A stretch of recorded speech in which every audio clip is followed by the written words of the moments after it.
네, 이슬람 극단주의 무장 세력 IS에 의한 테러 공포가 중동과 유럽을 넘어 이제 아시아까지 확산하고 있습니다. 터키 이스탄불에 이어 이번에는 인도네시아 수도 자카르타, 그것도 도심 한복판에서 불특정 다수를 겨냥한 테러가 일어났습니다. 7명이 숨지고 20여 명이 다친 것으로 전해졌는데요. IS가 자신들의 소행이라고 주장하고 있는데 지난해 전 세계를 충격에 빠뜨린 프랑스 파리 테러를 모방한 것으로 보입니다. 국제부 연결하겠습니다. 임장혁 기자. 네, 국제부입니다. 네, 이 사망자 숫자나 신원 파악 등에 있어서 초기에 다소 혼선이 있었는데 먼저 자카르타 테러 상황부터 한번 정리를 해보죠.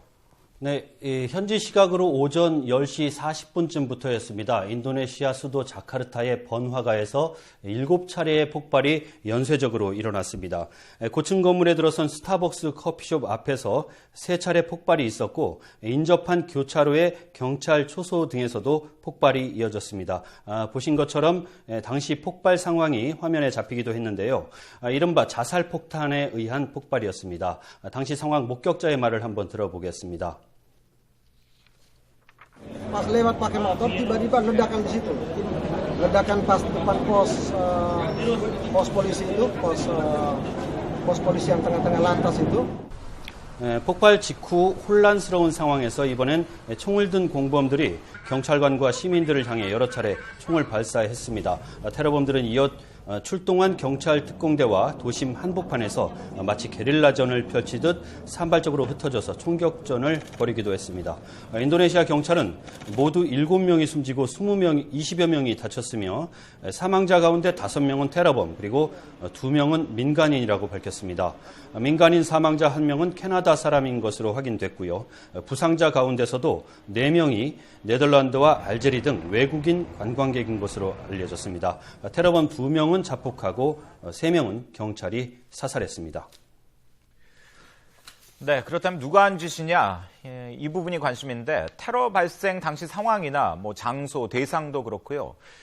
지난해 11월 파리 테러를 모방한 것으로 보이는 견해가 높습니다. 때문에 이슬람 극단주의 무장 세력 IS 소행일 가능성이 크게 나타나고 있죠. 그렇습니다.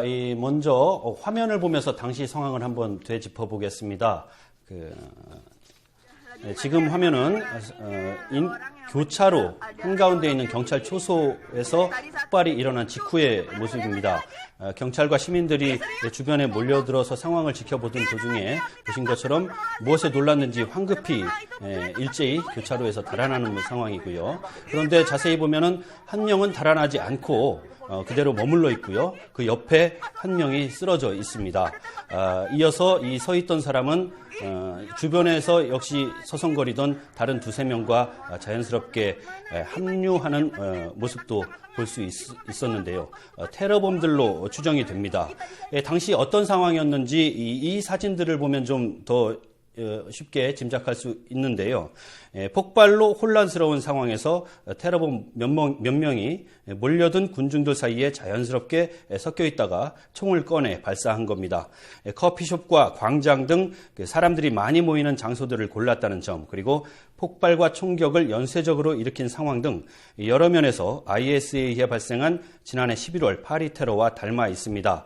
사건 이후 IS는 자신들이 저지른 일이라고 주장하고 나섰고 인도네시아 당국도 배후에 IS가 있다고 밝혔는데요. 인도네시아 경찰은 IS 조직이 이미 동남아시아에 깊숙이 뿌리를 내렸다면서 이번 테러 배후 인물을 구체적으로 특정하기도 했습니다. 인도네시아 경찰의 발표를 들어보겠습니다. Sel ISIS yang ada di Asia Tenggara ada di Indonesia, Malaysia, Filipina, Thailand, dan lain-lain. Dan kemudian khusus untuk yang di Asia Tenggara ini ada satu orang tokoh, yaitu Bahrum Naim. 네, 이렇게 무고한 민간인 또 관광객을 노리는 이런 유형의 테러가 계속되면서 공포감이 아시아에서도 커지는 분위기인데 이번 테러의 의도 어떻게 분석을 해야 될까요? 네, 사실 이번 자카르타 테러의 민간인 인명 피해 규모는 지금까지 벌어진 다른 테러들과 비교해 볼 때 상대적으로 작습니다. 그러나 테러 공포감을 키우는 영향은 매우 커 보입니다. 파리 테러 때와 같이 누구나 쉽게 가는 도심 한복판 공공장소에서 일상 속 평범한 사람들을 대상으로 삼았다는 점에서 그렇습니다. 또 사흘 전 벌어진 터키 이스탄불 폭탄 테러처럼 대낮에 범행을 저질렀고 앞서 보신 대로 시민들이 뻔히 지켜보는 상황에서 총격이 이어진 것으로 볼 때 무엇보다 공포감 확산을 극대화하려 한 것으로 보입니다. 이번 테러가 IS의 소행이 맞다면 IS가 처음으로 아시아에서도 테러를 벌인 것이기 때문에 테러 공포를 전 세계적으로 키우겠다 이런 의도도 감지됩니다. 특히 테러범들이 처음 폭탄을 터뜨린 장소로 미국 자본주의의 상징으로 여겨지는 스타벅스 커피숍을 골랐다는 점에서 서방을 자극하는 효과도 노린 것으로 분석됩니다.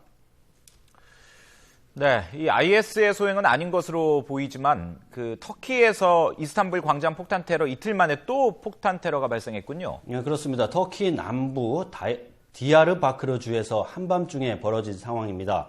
경찰서가 목표였는데 차량 폭탄을 동원한 공격이었습니다. 쿠르드족 반군인 쿠르드 노동자당 조직원들이 저지른 일로 폭탄을 터뜨린 뒤에도 로켓포를 쏘며 경찰과 총격전을 벌였습니다. 6명이 숨지고 40명 가까이가 부상했는데 생후 5개월 된 아기와 그 어머니 등 희생자는 대부분 민간인이었습니다. 비슷한 시각 인근의 다른 경찰서도 같은 세력에 의해 공격받는 등 이 지역에서 정부군과 쿠르드 반군의 유혈 충돌이 최근 더욱 거세지는 모습입니다. 앞서 지난 12일 벌어진 이스탄불 폭탄 테러가 IS의 소행으로 드러나자 터키 정부는 IS에 대한 보복 공격에 나섰습니다. 시리아와 이라크에 있는 IS 기지에 포격을 가해서 IS 조직원 200여 명을 사살했다고 밝혔습니다.